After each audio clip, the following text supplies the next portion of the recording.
نحمدہ ونصلی علی رسولہ الکریم اما بعد فاعوذ باللہ من الشیطان الرجیم بسم اللہ الرحمن الرحیم رب اشرح لی صدری ویسر لی امری واحلل عقدۃ من لسانی یفقہوا قولی ربنا لا تؤاخذنا ان نسینا واخطأنا۔ حاضرین گرامی قدر، اس دنیا میں جو بھی بڑا کام انسان مل کر کرتے ہیں اس میں دو طرح کے لوگوں کی بڑی اہمیت ہوتی ہے۔ ایک لوگ وہ ہوتے ہیں جن کا کام اس معاملے کو، اس پروجیکٹ کو لیڈ کرنا ہوتا ہے، اور دوسرے لوگ وہ ہوتے ہیں جن کی حیثیت اور جن کا رول گویا کہ سپورٹر کا رول ہوتا ہے۔ وہ معاون ہوتے ہیں، وہ سہولت کار ہوتے ہیں، وہ تعاون فراہم کرتے ہیں، وہ مدد کرتے ہیں، وہ نصرت کرتے ہیں، وہ اعانت کرتے ہیں۔ اور بظاہر ایسا لگتا ہے، ایسا نظر آتا ہے کہ لوگوں کے سامنے جو لیڈنگ رول پلے کرنے والے لیڈرز ہوتے ہیں وہی آتے ہیں، انہی کی واہ واہ ہوتی ہے، انہی کا نام نمایاں ہوتا ہے، سب انہی کو دیکھتے ہیں، انہی کو سنتے ہیں۔ لیکن حقیقت یہ ہے کہ اگر اس پہلو سے دیکھا جائے کہ یہ کام یا کوئی بھی کام کتنا افیکٹو ہو سکتا ہے یا ہو رہا ہے، اس میں یہ جو سفید دوم کے لوگ ہیں ان کی اہمیت کہیں زیادہ ہوتی ہے۔ میں اس کو ایک دو مثالوں سے آپ کو سمجھاتا ہوں۔ مجھے یہ موقع ملا کہ میں پچھلے دنوں اپنے ایک دوست کے ہاسپٹل گیا اور ان کے ساتھ بیٹھ کے میں نے آپریشن کو ہوتے ہوئے دیکھا۔ تو میں نے یہ دیکھا کہ جس وقت آپریشن ہو رہا تھا تو ڈاکٹر کی ساری توجہ تو آپریشن کرنے کی طرف تھی، وہ مریض کے اوپر جھکے ہوئے تھے، وہ مشین کے اوپر جھکے ہوئے تھے اور انتہائی باریک نوعیت کی آنکھوں کی سرجری تھی وہ کر رہے تھے۔ لیکن جب کبھی انہیں جس چیز کی ضرورت ہوتی تو ان کے بہت سارے معاونین وہاں موجود ہوتے تھے اور وہ صرف ہاتھ بڑھا کر اشارہ کرتے تھے اور زبان سے کوئی جملہ بھی نہیں بولتے تھے، ایک لفظ ادا کرتے تھے اور لوگ ان کی بات کو پورا کر دیتے تھے۔ جو انوائرمنٹ وہاں پر تھا، جو ماحول تھا، جو چیزیں وہاں پر فراہم کی جانی تھی، جو سہولتیں وہاں پر دی جانی تھی، وہ سب معاونین فراہم کر رہے تھے، اور جس وقت فراہم کی جانی تھی، جس طرح فراہم کی جانی تھی، ڈاکٹر صاحب کو فراہم کی جا رہی تھی۔ تو اسے دیکھ کر مجھے اندازہ ہوا کہ اگر یہ سپورٹرز موجود نہ ہوں، یہ معاونین موجود نہ ہوں، یہ مدد کرنے والے موجود نہ ہوں، تو یہ ممکن ہی نہیں ہے کہ ڈاکٹر کی توجہ، سرجن کی توجہ اپنے اصل کام کی طرف رہے گی۔ اس کی ساری توجہ پھر اس طرف رہے گی کہ سیزر اس طرح کی نہیں چاہیے، اس طرح کی چاہیے، مشین کا لیول یہ نہیں ہونا چاہیے، وہ ہونا چاہیے۔ ان کی طرف سے ہر طرح کی ڈسٹریکشن کو اس طرح کے معاونین نے ہٹا دیا۔ اس کی ایک اور مثال جس کا ذاتی تجربہ خود مجھے بھی ہے، اس لیے کہ میں ٹی وی پہ کئی برس میں نے کام کیا ہے۔ یہ جو ٹی وی کے پروگرام ہوتے ہیں، اس میں جو کام کرنے والے لوگ ہوتے ہیں، جیسے کرنٹ افیئرس کو کوئی پروگرام ہے تو جو اینکر ہے اصل میں بظاہر وہی نمایاں نظر آ رہا ہوتا ہے، لیکن اس کے پیچھے جو معاونین ہوتے ہیں، جو ٹیکنیکل اسٹاف ہوتا ہے، ایڈٹ کرنے والے لوگ ہیں، کیمرہ مین ہیں، لائٹ مین ہیں، پروڈیوسر ہے، ڈائریکٹر ہے، یہ سب لوگ جو بس پش موجود ہوتے ہیں، جو چھوٹی چھوٹی چیزوں کا خیال رکھ رہے ہوتے ہیں، یہ اگر اپنے حصے کا کام نہ کریں تو پھر یہ ممکن ہی نہیں ہے کہ وہ نتائج نکل سکیں جو نکلتے ہیں۔ یعنی جو چیز سامنے آ رہی ہوتی ہے وہ اینکر کے سوالات ہوتے ہیں، اس کا انداز گفتگو ہوتا ہے، اس کی ذہانت ہوتی ہے، اس کی نکتہ آفرینی ہوتی ہے، لیکن اگر اس کی توجہ ان ٹیکنیکل ایشوز کی طرف ہو جائے تو پھر وہ اپنے حصے کا کام کبھی نہیں کر سکتا۔ عام حالات میں، دنیوی معاملات میں، اس طرح کے جو سفید دوم کے لوگ ہیں وہ بآسانی مل جاتے ہیں، اور اس لیے ملتے ہیں کہ اس کام کے انہیں پیسے دیے جاتے ہیں۔ پیسوں کی ادائیگی کی بنا پر ایک شخص جائے گا تو دوسرا شخص آ جائے گا، اور ایک موقع پر ایک شخص دستیاب نہیں ہوگا تو اس کا کوئی متبادل کہیں نہ کہیں سے مل جائے گا۔ لیکن وہ سارے کام جو رضاکارانہ بنیادوں پہ کیے جاتے ہیں، وہاں پر جو لیڈنگ رول پلے کرنے والے لوگ ہوتے ہیں، جو فرنٹ پہ ہوتے ہیں، انہیں معاوضہ نہ صحیح، انہیں واہ واہ مل رہی ہوتی ہے، انہیں شہرت مل رہی ہوتی ہے، ان کا نام ہو رہا ہوتا ہے، لیکن اس طرح کے جو سفید دوم کے لوگ ہیں ان کے حصے میں بظاہر کچھ نہیں آتا۔ اور کام کی نوعیت جب مذہبی ہو، دینی ہو، تو پھر سوائے اس کے کہ ایک شخص اپنے رب کی رضا کا امیدوار ہے، جنت کے درجات کا طلبگار ہے، کوئی موٹیویشن نہیں ہے اس کے پاس.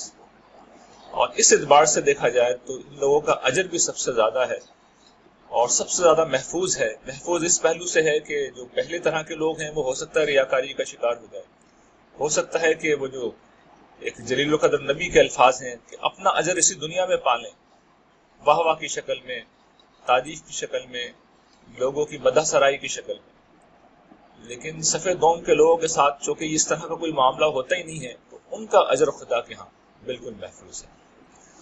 تو گرچہ یہ دینی اور دنوی پہلو سے، دنیا اور آخرت کے پہلو سے اس کام کی یہ اہمیت ہے، اس کام کی یہ سگنیفیکنس ہے، لیکن اس میں کچھ مسائل بھی ہیں، اور وہ مسائل ان کا ادراک نہ کیا جائے، ان کو ذہن میں نہ رکھا جائے تو پھر صفے دوم کے لوگ کبھی بھی اپنا کام ٹھیک طرح نہیں کرتے، اور اس کے نتیجے میں کوئی کام کبھی ہوتا ہی نہیں، یا کم سے کم ڈھنگ سے نہیں ہوتا، یا اس طرح نہیں ہوتا، یا اس طرح افیکٹو نہیں ہوتا جس طرح ہونا چاہیے یا جس طرح ہو سکتا ہے. تو وہ کیا چیزیں ہیں جو اس کام کو افیکٹو نہیں رہنے دیتی اور ان لوگوں کو افیکٹو نہیں رہنے دیتی، وہ میں اب ایک ایک کر کے آپ کے سامنے رکھ رہا ہوں. اور اس لیے رکھ رہا ہوں کہ ہم میں سے ہر شخص اپنا جائزہ لے اور دیکھے کہ میرے اندر کیا کمزوری پائی جاتی ہے. دیکھیے، پہلی چیز اور سب سے بڑی اور نمایاں چیز اس حوالے سے یہ ہے کہ انسان میں، اور وہ کسی بھی معاملے میں ایک لازمی جز ہوتی ہے، لیکن اس میں بڑی اس کی اہمیت ہوتی ہے کہ انسان میں استقامت ہو. عربی میں ہم کہتے ہیں کہ الاستقامہ ہی عین الکرام. استقامت جو ہوتی ہے وہ اصل چیز ہوتی ہے، وہ سب سے بڑی کرامت ہوتی ہے. یعنی کرامت تو عام طور پہ کہا جاتا ہے کہ کسی بڑے آدمی سے، کسی ولی سے اس کا ظہور ہوتا ہے، لیکن ایک عام آدمی اپنے اندر استقامت پیدا کر لے تو گویا کہ یہ سب سے بڑی کرامت ہے، اور یہی کرامت ہے جس کا اس سے ظہور ہو رہا ہوتا ہے. یعنی اس طرح کے کام کرنے والے لوگ سیزنل لوگ نہیں ہوتے، وہ کسی خاص وقت کے اوپر نہیں آتے، وہ اس کام کو اپنی زندگی کا مسئلہ بناتے ہیں، اور ایک دفعہ جو ذمہ داری لے لیتے ہیں اس سے پھر کبھی پیچھے نہیں ہٹتے. جب تک دم میں دم ہے، جب تک ہمت ہے، جب تک موقع ہے، جب تک ممکن ہے، جب تک کر سکتے ہیں، وہ اس کام کو کرتے ہیں اور کرتے رہتے ہیں.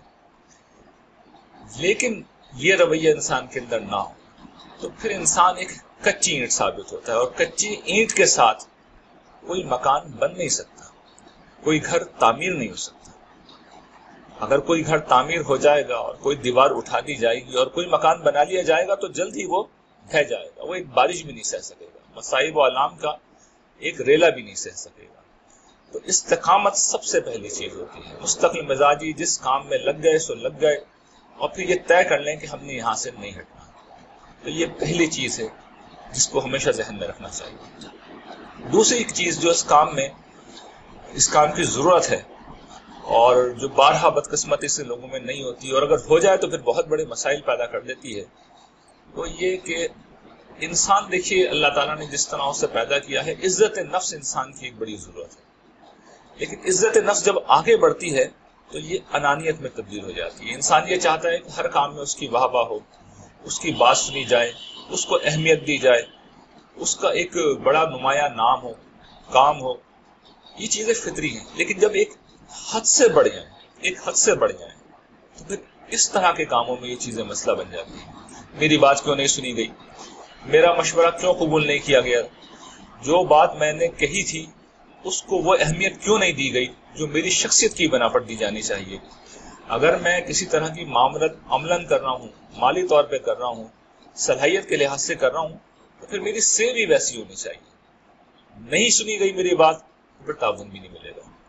تو یہ پھر انانیت جو ہے، بجائے اس کے کہ یہ معاون ثابت ہو اس کام میں، یہ مسئلہ پیدا کرتی ہے، اور پھر آخر کار ایسے لوگ چھوڑ کے چلے جاتے ہیں.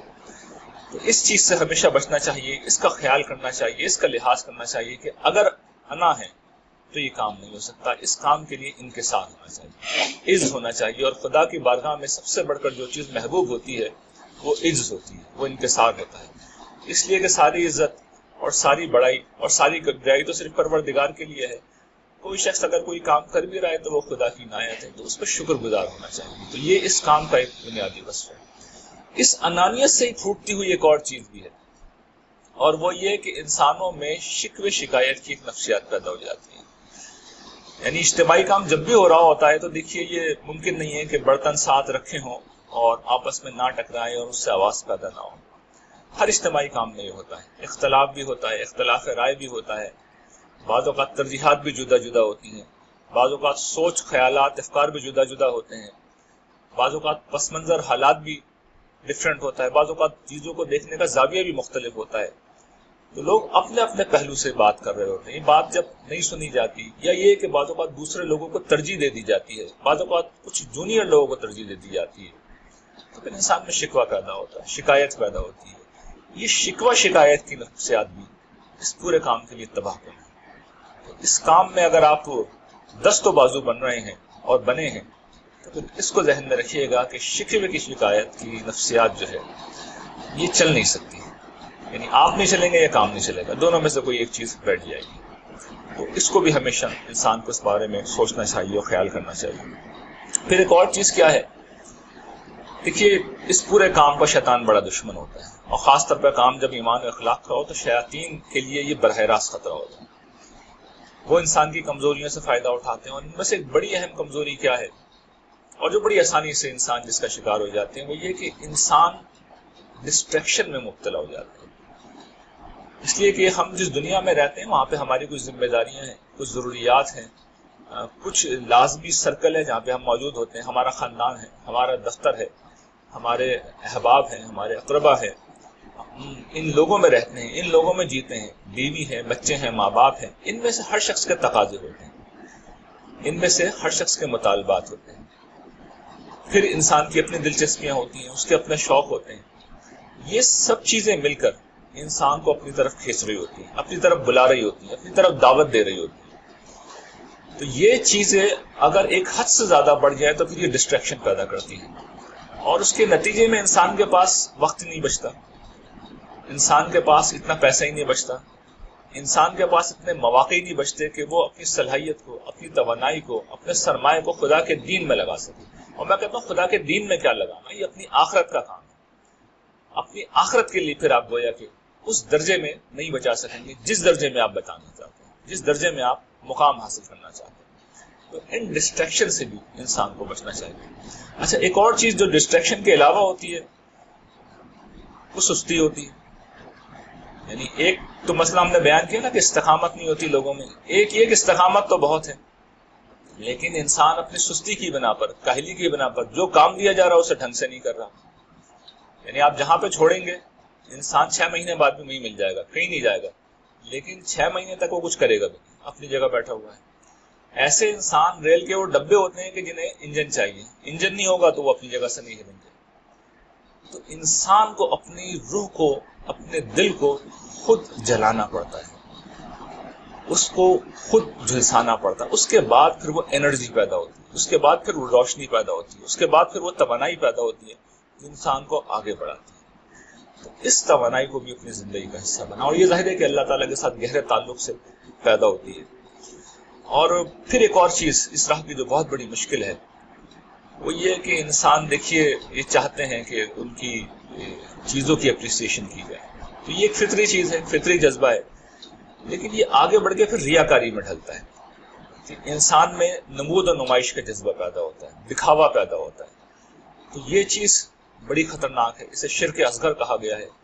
تو انسان کو اپنی نیت کو ہمیشہ رب العالمین کے لیے خالص رکھنا چاہیے. اگر تعریف ہو جاتی ہے، انسان کے کسی کام کی اپریسیشن ہو جاتی ہے، تو یہ خدا کی طرف سے گویا کہ دنیا میں انعام ہے.